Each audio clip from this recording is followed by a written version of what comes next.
Welcome to Game Design Hour, the podcast where I interview the people behind the video games you love. On today's episode, I'm interviewing Patrick Traynor about his work on the video game Patrick's Parabox. Let's get into the interview. Hi. Hello.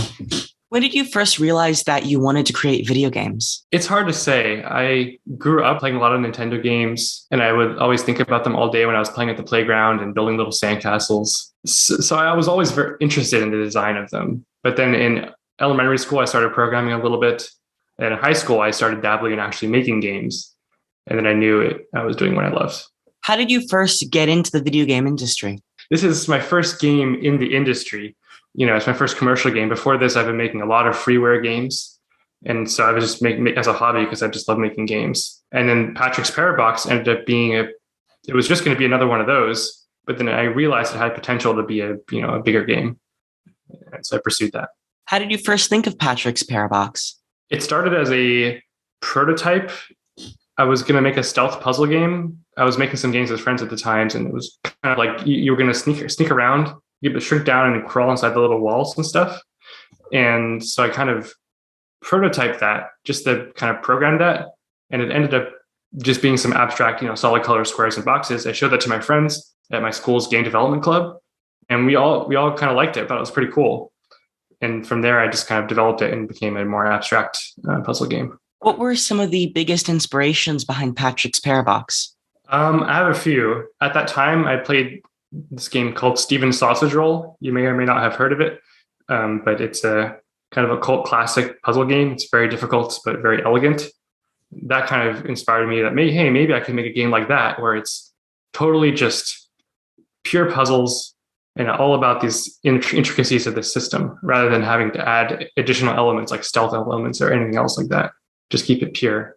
And The Witness is also another big inspiration for me in how the panels in that game, the panel puzzles, kind of gradually build on ideas. And they start easy and you kind of have to figure it out. And there's little twists that can happen in the sequence. I modeled many of the puzzles in Parabox after that, as well as there's so many puzzle games I could list here, but those are the two big ones. But just playing a lot of puzzle games has inspired me, like, hey, I really like how they did this design in the Talus Principle, or hey, I really like this level of Snakebird, but I don't like this one.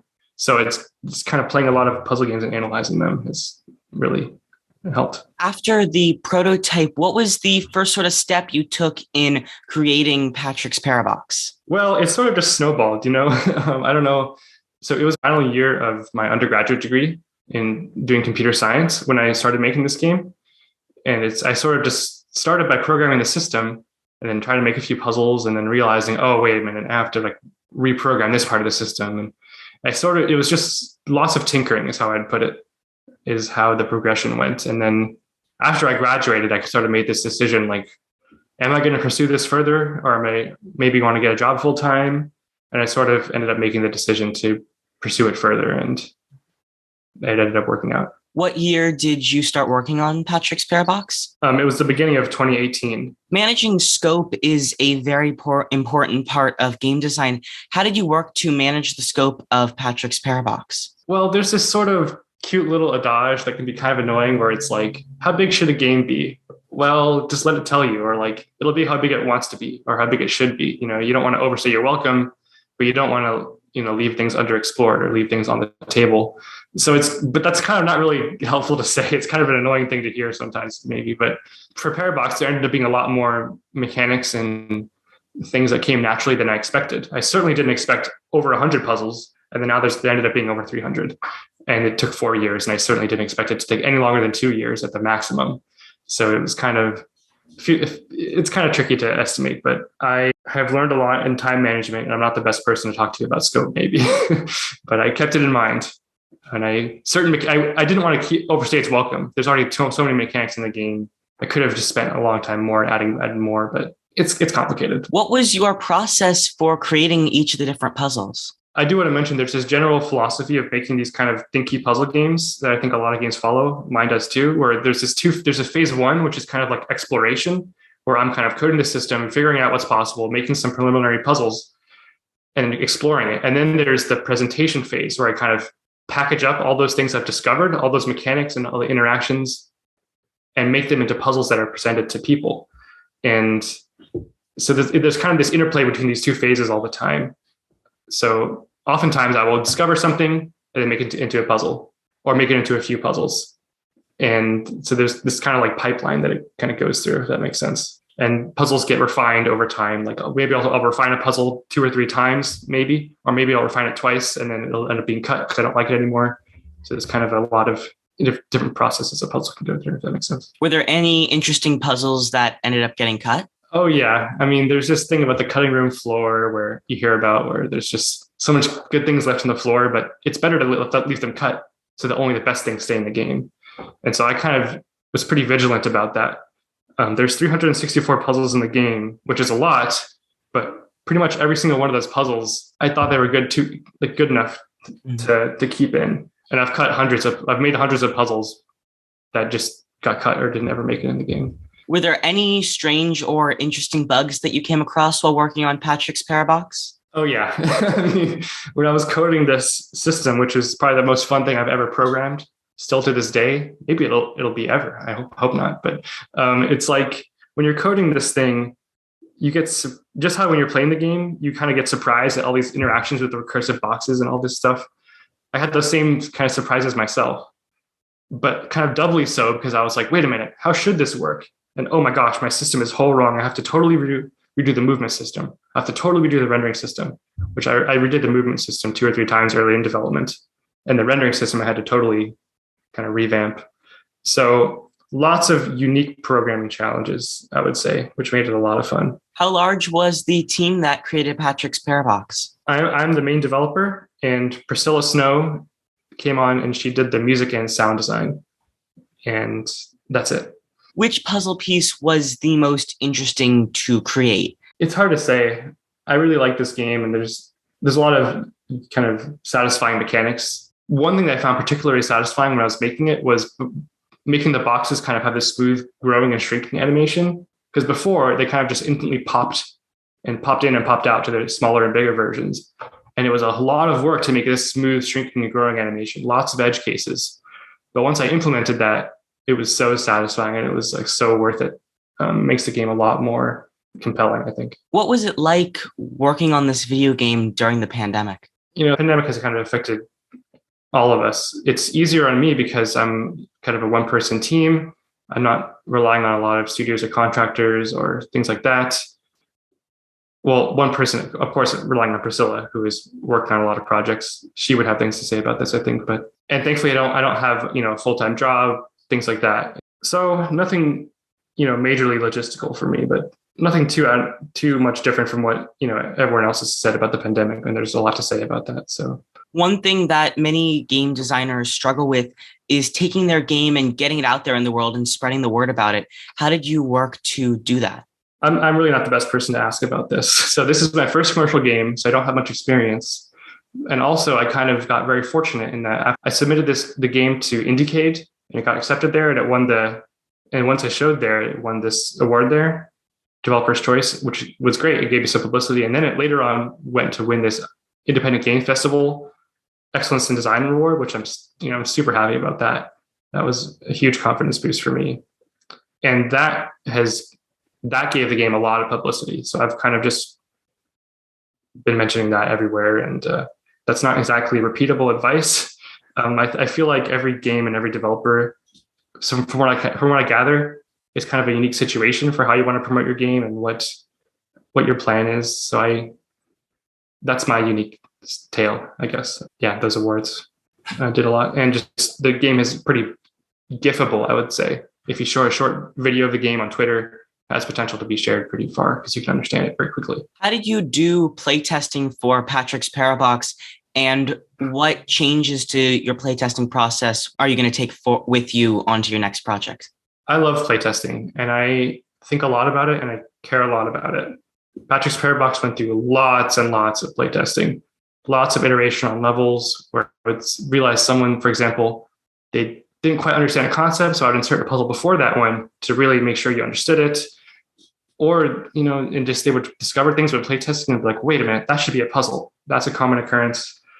Or just lots of subtle things that I get when watching people play in person or through video recordings. It was vital. And I have done that on projects before Parabox, and I plan to do it on projects after Parabox. How many different major iterations did the game go through? The movement code went through a few iterations. The graphics code went through 1 or 2 iterations. The levels, I kind of made 100 puzzles, and then one day before submitting to the IGF, I had to order all the puzzles. So I had a huge effort to order all of them in order, and then from there I kind of just built on top of it, added new mechanics and stuff like that. So it was a very iterative process, but it's hard to count the number of iterations. It just kind of grew organically, and I tried to shape it so that it felt like it grew organically, and I didn't kind of add anything arbitrarily, or I made decisions very carefully about how the mechanics should work and how the graphics should look and kind of things like that. Which parts of Patrick's Parabox did you put the most time and effort into while creating it to get it just the way you wanted it? Oh, it's so hard to compare times because toward the beginning, like the first year or so, I spent lots of hours just tinkering, figuring out how the mechanics should work, fixing so many rendering bugs, fixing so many edge cases, all these things. And then toward the end, I spent so much time making puzzles, refining puzzles, cutting puzzles, reordering puzzles, playtesting, responding to that feedback. So there's a shift there.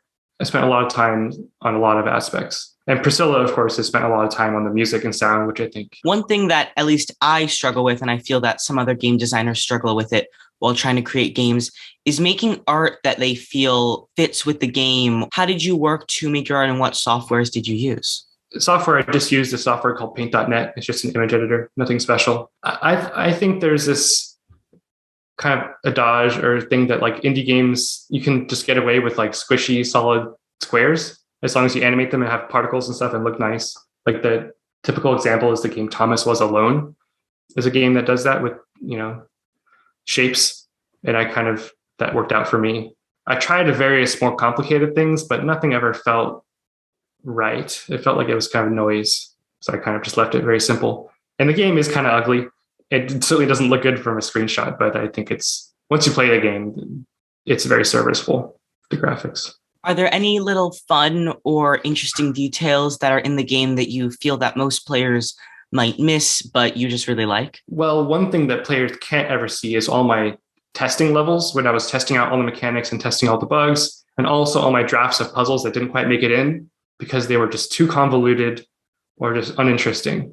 And the convoluted ones, I wish people could see those because there's so many cool little edge cases and rendering scenarios and weird stuff, but they're not interesting enough, or you couldn't make a puzzle out of them, or they're just way, way too confusing. But thankfully, some people are making custom levels for the game now, and they're encountering some of those, which is kind of fun to see. So I wish I could explain those, but I think that wouldn't be a game that a lot of people could enjoy, or be a much harder game to make or something. Were there any interesting mechanics that were in the game at one point, or you had thought about putting in that just ended up getting cut? Yes, a few. And so here's a minor spoiler. So if you haven't played the game, here's a minor spoiler. There is an area toward the end of the game where it kind of explores a few of these mechanics there's like 3 small areas where it explores a little bit of an alternate mechanic, how the game could have worked but didn't. So I'm really happy with that idea, and I hope other games maybe do this in the future, because it was really cool to see an alternate way things could have worked.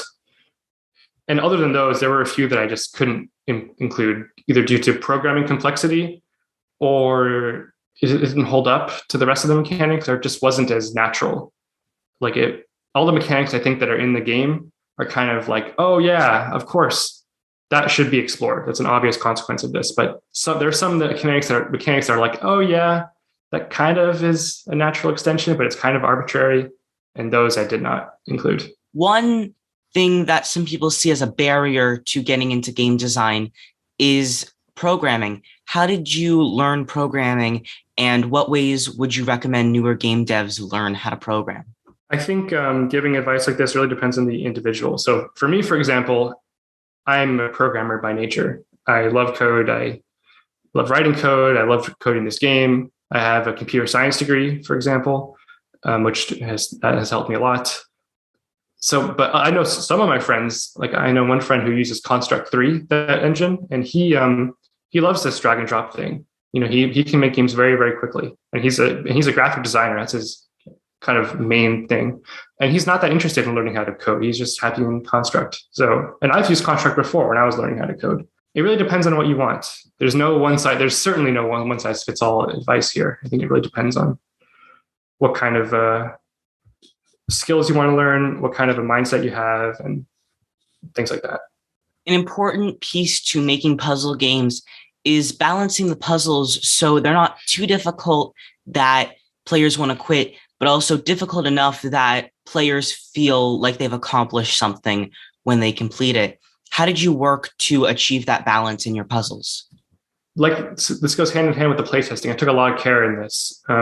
I tried, in general, one of my design tenets was try to make the puzzles as easy as possible while still expressing the core idea in a satisfactory way, but no harder, no extraneous elements, no red herrings, no making the puzzle harder, even if it would make it a little bit more interesting.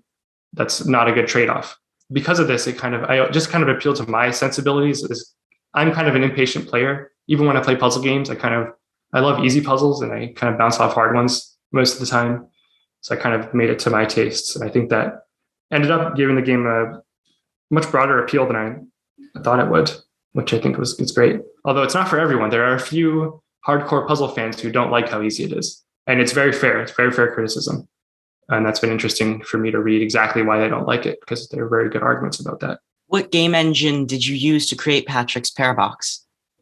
It's made using Unity. But I will say that was a kind of an arbitrary choice at the time. I picked Unity because I was like, oh, I should learn this because it's kind of a marketable skill and I want to get better. But in retrospect, I could have chosen a 2D engine, which might have helped with the rendering, because there's just better rendering kind of technical tools to do a 2D game. What was the biggest design challenge you faced while creating Patrick's Parabox? It's hard to say. I think there's a bunch of kind of equally major ones, which were deciding how the mechanics should work. So then I'm not going to talk about specifics here in case there's anyone watching who hasn't played it, but what should happen in certain edge case scenarios. And sometimes that ended up being turned into a whole area or areas in the game. Like, oh, this is what happens there. Sometimes it would take me months to kind of think through these problems and come up with a good solution or decide to just work around it. What was your process for brainstorming different ideas for Patrick's Parabox? I personally don't use game design documents, but I do a similar process, but I just keep it kind of in my head. Sometimes I'll write down some things, a few notes, but in general, I was kind of inspired by games like Steven Sausage Roll. And there's this talk by Jonathan Blow called Truth in Game Design, where you kind of just try to keep things to their very minimum and try to just only explore things naturally, don't kind of add extraneous elements, like I've already mentioned earlier. That was my core kind of tenet when I decided a lot of these decisions. Everything should be focusing on the focal point of like showcasing this system of these blocks and containing each other. And the graphics kind of get out of your way so you can focus on those. The music also, we worked to just kind of make it very inquisitive and friendly. And a lot of the music each music kind of corresponds to the mechanic introduced in that area thematically. So it kind of enhances this sense of discovering something new, or, it's kind of nice. I think Priscilla did a great job. We kind of agree on that. So that was my focus on the game, is this showcasing of the system. Do you plan to update the game and add more content in the future? No, I don't have any plans to do that. I think 4 years is enough. I think the game it ended up being a much longer playtime than I anticipated. So I think we're good there. Looking back now, what do you wish you could have done differently? It's hard to say. That's a really hard to answer question, because I learned so much when making this game. I learned a lot about time management. Like I would say, I wish I would have worked more efficiently or hadn't spent so much time pursuing these avenues, but I didn't learn those lessons yet. I also learned so much I just gained so many skills about making puzzles before. Like I had never made so many hundreds of puzzles before. And I got a really crash course in that. Well, not crash course, but I learned a lot. If I were to make the game again, I certainly would go a lot quicker because I know things better, but it was a great learning experience in so many facets for me. What would be your biggest piece of advice to newer game devs trying to get their first game made? Again, it's really hard to give general advice. I think it's without knowing the individual person. But for me, I really just enjoy making games for the sake of making games. And also just, I've been a part of many kind of online niche game making communities where we kind of just share games with each other. I guess there's a big scene on that on itch, the various itch communities. I'm not really a part of that, but that's a great scene. And that's where I get a lot of sense of community from. And that's where I get a lot of joy and satisfaction making games from, seeing my friends play them, seeing my peers play them. So not necessarily about a game being popular or anything. Of course, I'm overjoyed at how the great reception Parabox is getting, but getting that kind of internal satisfaction and recognition from my peers is something I've really benefited from. Not everyone's like that, but that's my advice is maybe you should seek that out and find joy from that. What's next for you? What are you working on now? It's been a pretty kind of a busy 2.5 weeks for me. But in the future, I definitely plan to do, keep working on games. We'll see what kind of happens, but I'm also kind of considering going to investigate Parabox on other platforms. We'll see about that. It's been great interviewing you. Thank you so much for your time. Yeah, this was fun. Thanks. And that's how the interview went down. I want to thank you so much for listening to today's episode. If you enjoyed it, consider hitting that follow or subscribe button. And if you have a friend who you think might like the show, consider telling them about it. Thank you so much for watching, and I hope I can see you next time.